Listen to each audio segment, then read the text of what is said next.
Breaking news now. Annette Funicello has died. She was the Mouseketeer, known as the queen of the Mickey Mouse Club. I want to bring in Nichelle Turner. She was my favorite. I know, that's what you were saying, her. yeah. She was my all-time favorite. Tell Just us about like her. so many people, she was their favorite. I mean, you know, we have today a lot of celebrities that have that one name, Madonna, Usher.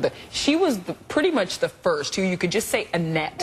And everyone knew who you were talking about. Yeah, she did pass away. We just got an official word from Disney. She was 70 years old. They say she died from complications with multiple sclerosis. She had been diagnosed with it. In her later years, reportedly, she was pretty much bedridden, being fed through a tube. But 70 years old, and like you and so many others, you know, they just loved watching her. She was that all-American girl. And interestingly enough, you know, her name, Annette Funicello, she was Italian. And at first, the folks at Disney thought maybe she should change her name to something more Americanized. But then Walt Disney fought against it and said, absolutely not. She's so original, unlike anybody we've ever seen and had as a Mouseketeer, so we're going to keep it. So they did. She was 13 when she auditioned for him. How old, well, how long was she on Mickey Mouse? Because it seemed like she was the one who just carried it all the way through. Exactly. 3 seasons she was a Mouseketeer, and then Disney kept her under contract, and that's when they started making those movies, the ones we all remember with Frankie Avalon on the beach, the beach blanket bingo,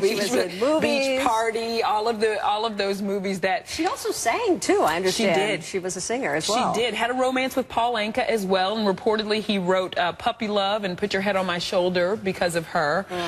She was so beautiful. Just extremely beautiful. You said she reminds you of your mother. Yes. Yeah, no, just a beautiful, very classic beauty. And like we said, she kind of kicked off that teen dreamboat stage that all the boys had a crush on her and all the girls wanted her to be their best friend. Yeah, you know? she was amazing. And later in life, what did she end up doing later in life? You know, she still kind of dabbled here and there in the industry, but you know, once she was stricken with MS and diagnosed, it became kind of her fight.